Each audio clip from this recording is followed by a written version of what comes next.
Napag-usapan namin ng aking misis kung ba't minsan ang ibang tao'y hindi pareho sa sarili nila'y sa'king tingin. Nakumpisal sa usapang ito na ang tingin ko sa kapwa ko mag-aaral na nagpipinta ay pareho rin ang galing nila. Na ako'y sa tingin ng iba'y magaling nga, kaya tuloy sila sa paggaya, pagpigil at pagkutya. Ngunit imig ko, bakit sila maiinggit? Hindi ba nila kayang gawin ang ginawa ko rin? At may makapagsasabing iba ako sa kanila. Malakas, matalino at maraming magagandang ideya.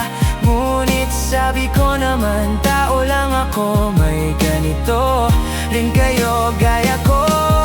Utak na bigay ng Ama, gamitin lang sa tama.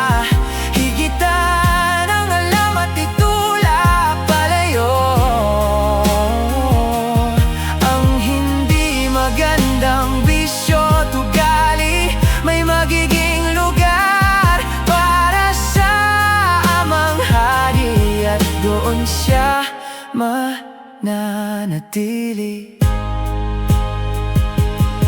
magbibigay biyaya, walang katapusan o hangganan.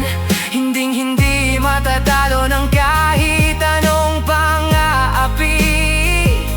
Marahil ang aking sinasabi lang kung hindi malinaw ay ang aking katawan gaya lang din sa iba.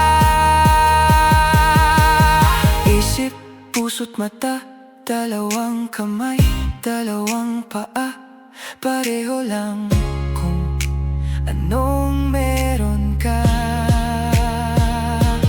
Oo, kulang ang sa iba, ngunit marami rin nahihigitan ang wala sa meron na. Si Beethoven bingi na nang nagawa ang ikasyam niya, at hindi sa pagyayabang kundi tiwala sa sarili, tibang tao ng lakas ng bawat isa, binigay sa bawat isa. Ang paggamit lang ang naiba, kaya't hangarin ang maganda at maayos sa lahat. Higitan pa ang sarili at magtiwala sa biyaya ng Ama, na siya'y Diyos ng sagana, maganda at paggawa ng obra. Basta ang gagawin ay ayon sa Kanya.